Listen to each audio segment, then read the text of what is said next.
Programa Viva com Mais Saúde.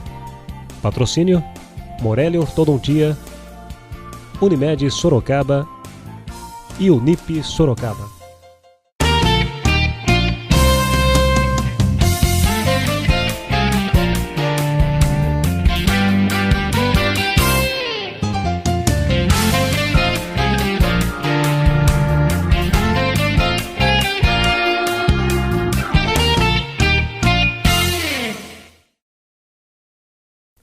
Viva com Mais Saúde, um programa idealizado pela Fundação Baldino do Amaral, realizado pela TV Com e pela TV Jornal Cruzeiro do Sul. Hoje recebe aqui o médico endocrinologista Dr. Maurício Aguiar de Paula. Seja bem-vindo, Dr. Maurício, aos nossos estúdios aqui da TV Com. Obrigado, Paula. É um prazer estar aqui, poder falar com o público da Fundação, da TV Com, do jornal, a respeito de um assunto tão importante, né, do nosso dia a dia, que é o diabetes. Eu acho que quanto mais informação a gente puder trazer para a população, é interessante para a gente poder diminuir as complicações que essa doença traz e os riscos que ela traz para quem a tem, né? Com certeza, doutor Maurício. Muito obrigada pela sua presença. Já que o senhor falou, o nosso assunto de hoje é o diabetes, eu gostaria que o senhor explicasse o que é o diabetes, o que determina que o indivíduo é portador do diabetes. Bom, diabetes em si é o excesso de açúcar no sangue, né? Uma doença caracterizada por esse excesso de glicose no sangue, né? A gente já vai dizer aqui que esse açúcar não é exatamente o açúcar do açucareiro, né? Como a gente brinca, né? na consulta. É o açúcar que a gente usa como energia, que é chamado de glicose. E a glicose a gente obtém de quase todos os alimentos, né?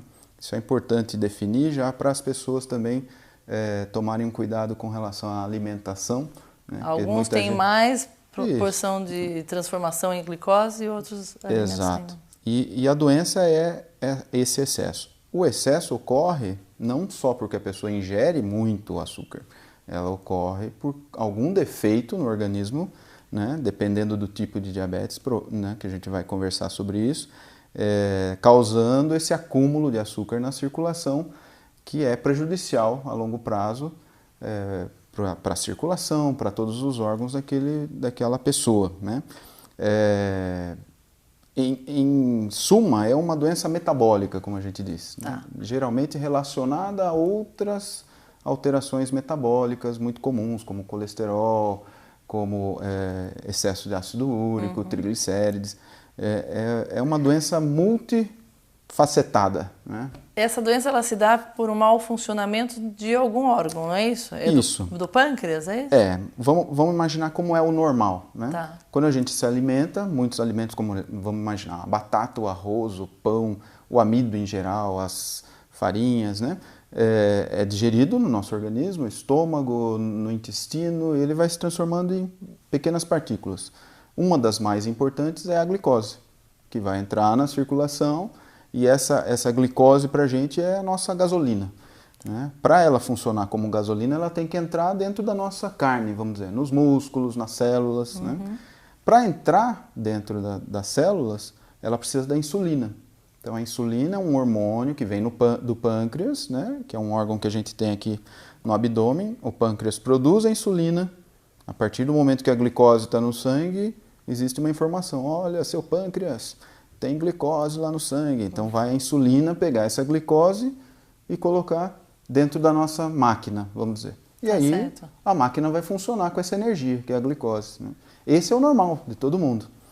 O indivíduo que tem a diabetes, ou não tem mais a produção dessa insulina, que é o mais comum no diabetes tipo 1, depois a gente vai comentar um pouco mais, ou a insulina que ele produz não é suficiente, ou ela não consegue atuar o suficiente, nas portinhas das células, abrindo as células para a glicose entrar, que a gente chama de resistência à ação da insulina, que é mais comum no diabetes tipo 2.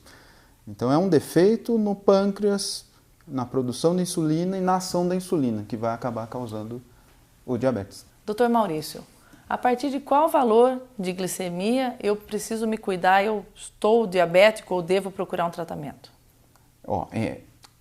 Se você passou de 100 de glicemia em jejum, né? Você foi lá com 12 horas de jejum e colheu uma glicemia, deu mais que 100, já acendeu a luz amarela, né? Assim, você já tem que ficar alerta. Até 125 a gente chama de intolerância à glicose. O mais comum a gente falar de pré-diabetes, é uma situação que você está em risco.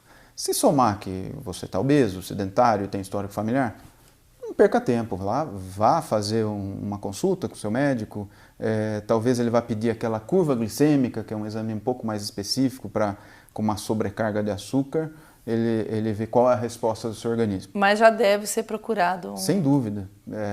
Entre 100 e 125 a gente já, às vezes, até usa medicação num momento como esse. Se sua glicemia de jejum deu mais que 125, vale a pena confirmar com outro exame em um outro momento, breve, né? Porque pode ter havido algum erro de laboratório, enfim. Mas 2 exames confirmando acima de 125 é diabetes. Você vai ter que ser tratado como tal. Já a partir procura um de especialista, então, é doença crônica, você não se livra mais dela, vamos dizer assim. Em algumas situações de campanha, né, você foi lá, mas tinha comido. Se em qualquer momento do dia eu acabei de comer um pudim aqui, vamos imaginar, né? Medi minha glicemia, deu mais que 200, já é diabetes. Você pode falar, mas você comeu um pudim. Qualquer organismo é capaz de deixar a glicemia abaixo de 200, mesmo que eu tenha comido doce agora, né?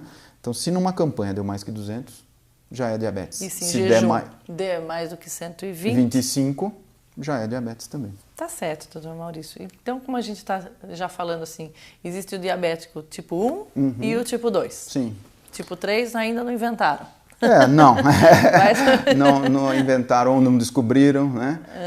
Mas, de fato, existem vários tipos de diabetes. Os mais comuns. Alguns muito específicos, mas na grande maioria, diabetes tipo 1, diabetes tipo 2. Então, explica pra gente o que é o diferencial entre o tipo 1 e o tipo 2. Diabetes tipo 1 é o diabetes mais comum na criança, né? De todo mundo com diabetes, vamos imaginar assim, em torno de 3% das pessoas com diabetes, até 10% em algumas regiões do mundo, de 3% a 10% pode ser o diabetes tipo 1, que é mais comum em crianças, não tem relação com o histórico familiar, aquela pessoa pode ser a primeira a desencadear diabetes na família, né? Por isso geralmente está muito relacionada a um estresse muito grande no diagnóstico, né?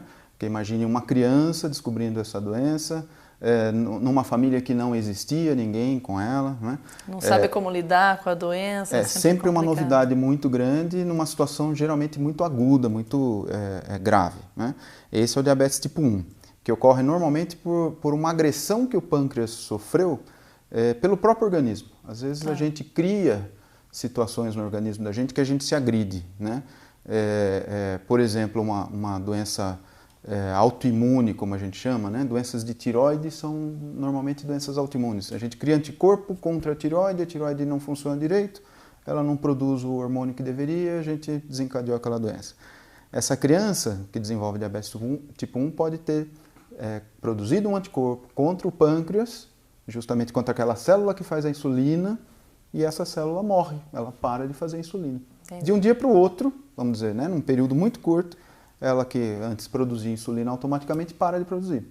Então o tipo 1 ele se dá, vamos dizer assim, de repente. Isso, de uma forma muito rápida e aguda. E geralmente com muitos sintomas. Entre a infância e a adolescência? Isso, o normal é crianças e adolescentes. Pode acontecer de um adulto jovem desencadear diabetes tipo 1, né? Que a gente poderia chamar de diabetes tipo 1 tardio, que a gente até às vezes fala para o paciente que foi uma bênção, talvez, né? Não ter ocorrido isso antes. Tá certo. Né? Ele provavelmente poderia ter desenvolvido isso na infância e foi só desenvolver lá aos 20 anos. Mas a grande maioria vai desencadear essa doença na infância. Quais são os sintomas do diabetes tipo 1? Como que a gente nota que uma criança, um adolescente ou que um indivíduo se tornou diabético? Isso é muito importante porque assim, entre o tipo 1 e o tipo 2, normalmente o diagnóstico do diabetes tipo 1 vem com muitos sintomas precedendo esse diagnóstico. A criança perde peso abruptamente, ela começa a ter muita sede, começa a urinar demais, ter que levantar à noite para urinar, beber água, começa a ficar fraca, cansada, qualquer esforço já é Já é um cansaço. E criança a gente conhece, né? Criança é ativa, criança está agitada, de repente ela está mais amuadinha, está mais paradinha. São sintomas do diabetes, né? Que está se instalando. E normalmente isso tende a ir piorando, inclusive em algumas situações crianças descobrem diabetes já em coma diabético, né? Num pronto-socorro, chega com falta de ar, com vômito, muito grande, com dificuldade respiratória. E isso é bem característico de uma situação que chama cetoacidose diabética, que é geralmente o que ocorre no tipo 1 no diagnóstico. Sintoma de diabetes é muito raro, né? A gente brinca até que é uma doença traiçoeira porque não dá tanto sintoma. Então, essa pessoa que descobriu diabetes dessa maneira, ela jamais vai poder esperar que ela tenha novamente sintomas como esse para alertar que ela, olha, minha glicemia está piorando, né? Não pode chegar nesse ponto de ter esse mal-estar dessa forma. Existe um valor de glicemia que a gente pode conviver, que já é ruim para o nosso organismo, e a gente não vai ter sintoma nenhum. Para ficar bem claro isso, o diabético tipo 1, por exemplo, que começa a urinar mais, né, ele começa a urinar mais porque com 180 de açúcar no sangue, a gente já começa a eliminar açúcar pela urina. Então, como a gente não pode fazer xixi em pó, né, o corpo elimina a água junto, né? Então ele começa a fazer muito xixi, porque ele está eliminando aquele açúcar junto. Entendi. Aí desidrata, tem que beber muita água. Esse é o processo beber água. E passa muita fome, porque aquele açúcar que era para estar na maquininha não está sendo eliminado. Então a criança tem muita fome, e também tem o cansaço porque aí não tem energia, do açúcar. Esse é o tipo 1, é bem clássico e a partir daquele momento precisa tomar insulina. Tá certo. O tipo 2 é tipo diferente. 2. Tipo 2 é o adulto, né? É o sujeito que tem fatores de risco para isso, né? É uma doença epidêmica hoje em dia, no mundo todo existe uma preocupação muito grande com a evolução do diabetes, né? Que está intimamente ligada com a evolução da obesidade, dos hábitos. Com a evolução dos maus hábitos, né? Vamos chamar assim, que seriam vícios, né? Certo. Porque se fossem bons seriam hábitos, né?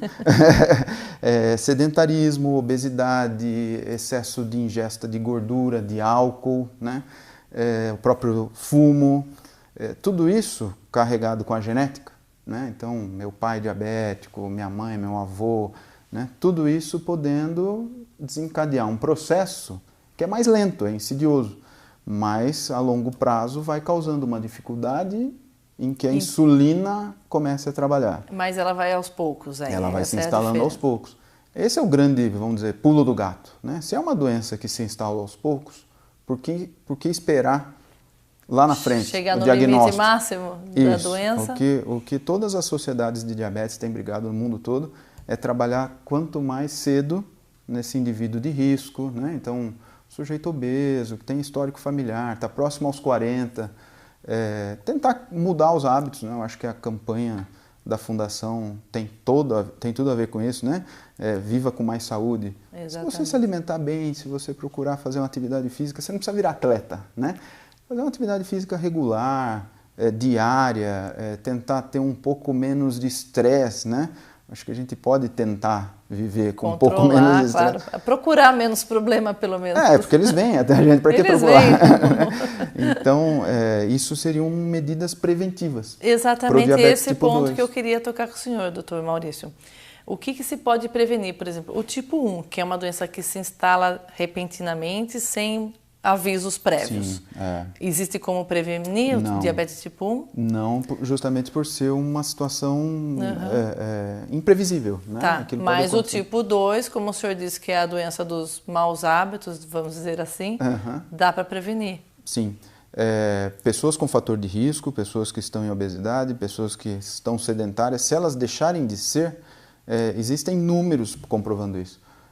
Se o indivíduo é sedentário e deixa de ser sedentário, que basta você caminhar meia hora por dia, por exemplo, e você já deixou de ser sedentário, você diminui em 30%, pelo menos, o risco de desencadear diabetes.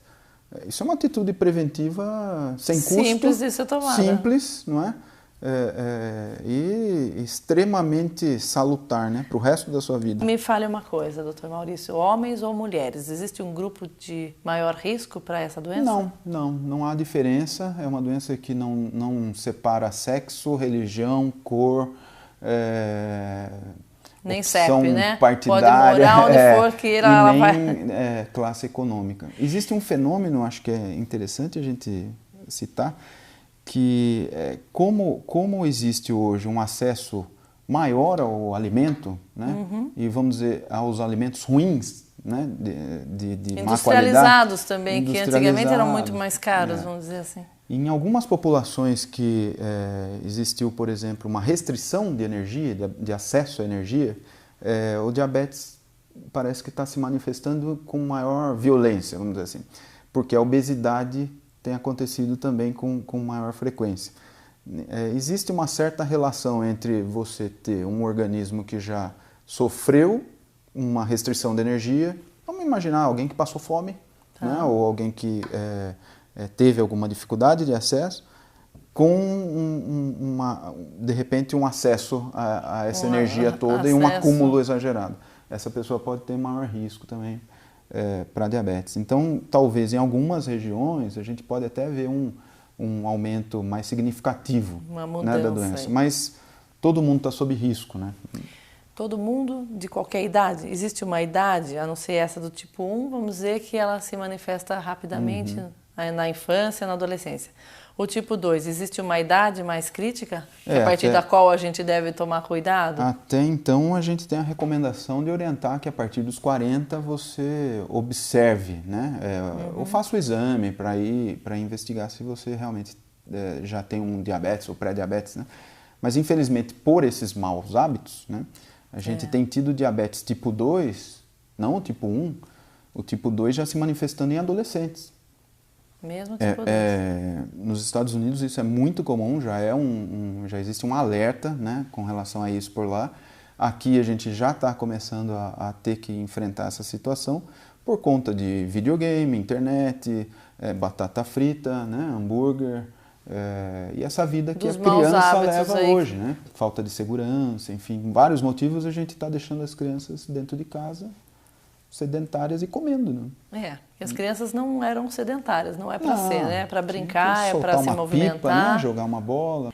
Como que faz para conviver com o diabetes? Porque é uma doença que o senhor disse, ela vem devagar às vezes, ou rapidamente, não importa de que forma ela venha, mas hoje em dia tem tratamentos eficientes, as drogas são mais eficazes. Como se dá esse tratamento do diabetes? Eu acho que a conversa continua no mesmo tom, né?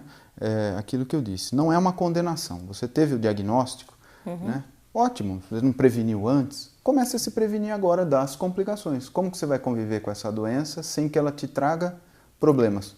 Se alimentando bem, fazendo atividade física, tudo aquilo que você deveria ter feito. Que você não fez na lição de casa, vai fazendo a recuperação. É engraçado que alguns pacientes, eles até dizem, olha, você sabe que até foi uma boa para mim, né? É interessante isso, eles não falam pejorativamente, não é uma situação, né? Olha, a partir daquele momento eu tomei consciência e hoje existem atletas que são diabéticos, por conta do descobrimento do diabetes. Porque começam a se exercitar. Um menino que começou a nadar porque seria bom. Tem um americano com 9 medalhas em Olimpíada que é diabético tipo 1. Olha só que interessante. Quer dizer que o diabetes não é empecilho para que a pessoa tenha uma vida normal. Pelo contrário, ele vai passar a viver de um jeito, ou deveria passar a viver de um jeito como todo mundo. Mais saudável.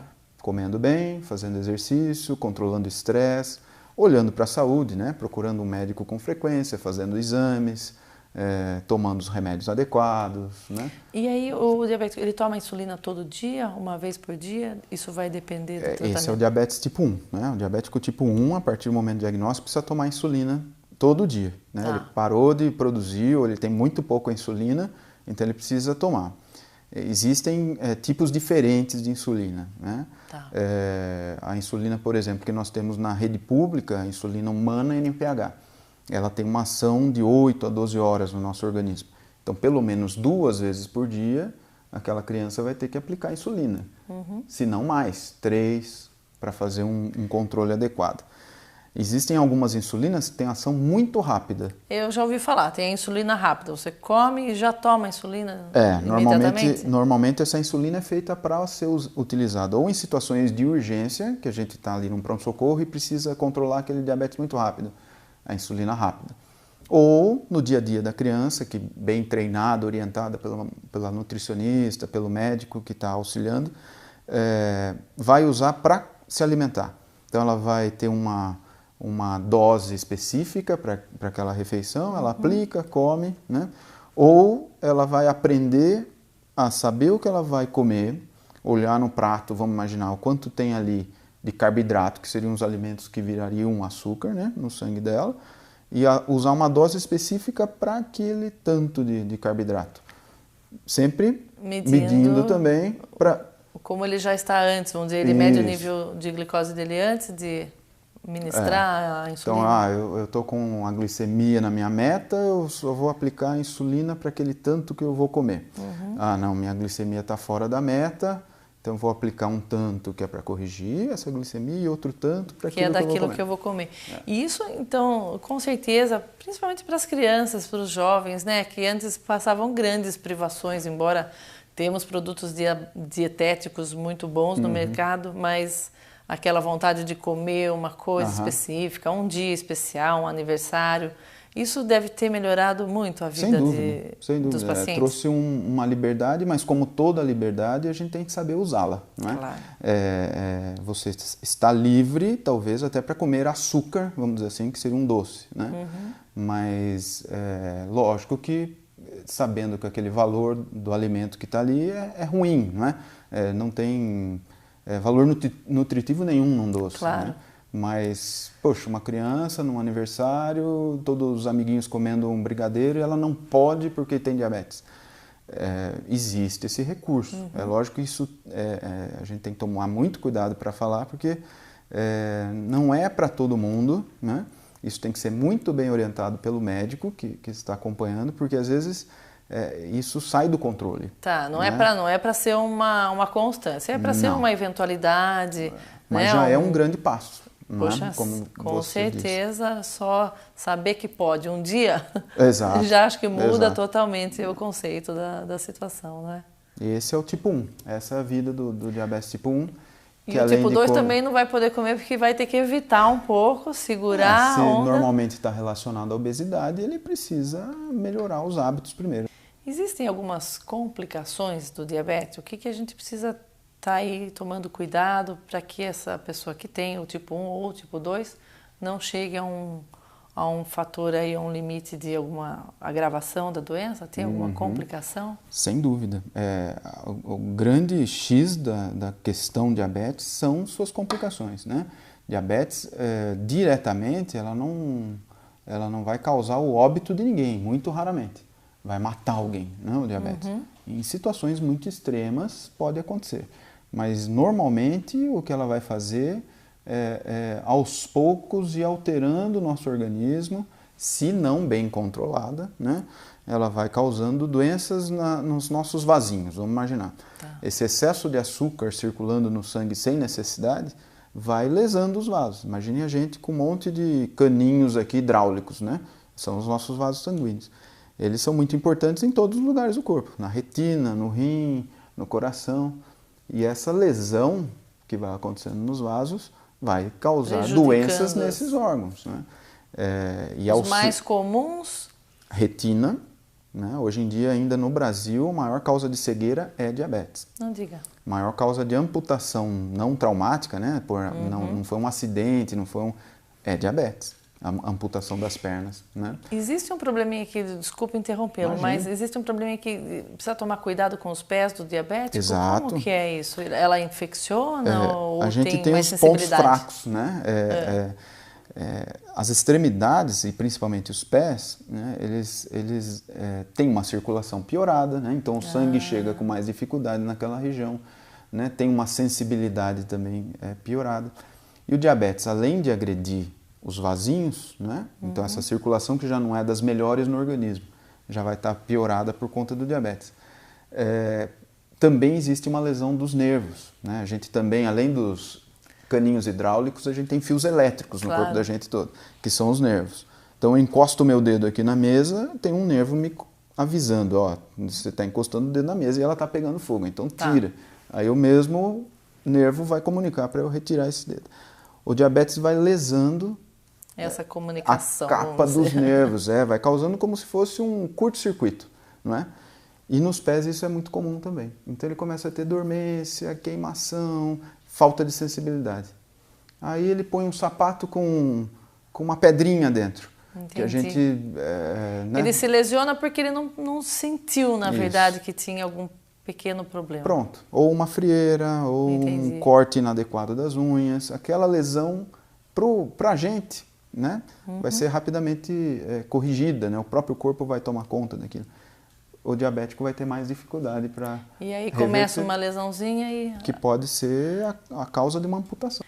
Eu queria fazer um jogo aqui com o senhor. Eu queria saber o que dizem por aí, o que é verdade e o que é mito. Perfeito, ótimo. O diabetes é contagioso? Não, de forma alguma. Diabetes pode ser hereditário, né, como a gente disse, em relação a histórico familiar. Ninguém com pode diabetes... compartilhar algum utensílio, não tem problema totalmente, nesse sentido. Sem, com os cuidados com as outras doenças, a gente pode conviver bem. E a canela? Dizem que a canela é ótimo, quem come canela tem o diabetes regulado, como é isso? Acho que gastar as canelas é ótimo. Né? Você usar suas canelas, né? A gente tem todo um mito, né? Assim, eu acho que a canela é um exemplo que você pegou, né? Mas tem o chá do jambolão, do pau-tenente, a folha de insulina. Da goiabeira também? Deve ter também a goiabeira. Né? O duro dessas situações é assim, não tem pesquisa clínica em cima de produtos fitoterápicos. Então a gente sabe, por exemplo, o pó do maracujá, né? Que foi um negócio que de repente era a cura do diabetes. A gente sabe que é uma substância que no intestino diminui a absorção do açúcar. Ela tem realmente ali essa função. Então, facilita para o organismo lidar com o açúcar. Não que o açúcar não vai entrar, mas vai diminuir a absorção. Então descobriram aquela função específica. Mas não é a cura. Né? Claro. Então, acho que voltando até um pouco em relação ao tratamento, que a gente falou da insulina, mas o diabetes tipo 2 hoje tem tratamentos muito avançados. Hoje a gente está vivendo um momento interessante em diabetes com várias medicações via orais, né, para o diabetes tipo 2, com muito sucesso. Então, se tem coisa testada e aprovada...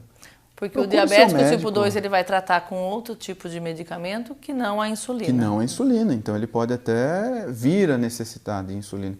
Mas, no início, alguns medicamentos prolongam a vida daquele pâncreas, ele consegue ter uma produção de insulina adequada com aqueles medicamentos e a associação da dieta, enfim... os fitoterápicos, talvez, né, as plantas, possam ser usadas em cunho de fé, né, de achar que aquilo pode ajudar, use, mas não deixe de usar o resto. As pessoas às vezes costumam dizer que a pessoa vicia na insulina. Como que é? Isso é uma situação bem complicada para a gente, principalmente em tipo 2, quando a gente sugere o uso de insulina, né? Existe um preconceito contra a insulina. E é engraçado que não é contra a agulha. A gente sempre imaginou que a pessoa tinha medo de injeção. Da agulha. Até o ponto que surgiu uma época no mercado uma insulina que era inalada. Mas se a gente falava aquela insulina, a pessoa tinha medo de usar da mesma maneira. Porque ela acha que ela vai viciar na insulina. Ou vai viciar, ou meu pai, quando começou a usar, perdeu a perna, perdeu a vista, porque era deixado para usar numa situação muito tardia. Então a insulina é bom pra gente. A gente tem, eu tenho, você tem. Ter que usar insulina não é nenhum prejuízo. Na verdade é porque a pessoa precisa utilizar. Está precisando, não vai ficar... ela está usando porque se o médico indicou, na hora certa. E como tudo que a gente trata aqui no nosso programa, então fica aí o recado que a prevenção é realmente o melhor remédio. Eu acho que ainda se você deixar para esperar com célula-tronco, vamos imaginar, com as medicações novas que a gente tem na mão, começar a tratar só depois que a doença se instalar, talvez você tenha muita chance de se dar bem ainda, existem muitas soluções. Mas a prevenção, você não vai precisar de nada disso, né? Talvez então, uma caminhada, uma boa alimentação. Vamos lá usar as canelas, vamos nos exercitar, vamos tomar conta da alimentação e com certeza procurar uma vida saudável. Muito obrigada, Dr. Maurício, pela sua grande ilustração aqui. O senhor apresentou coisas muito interessantes.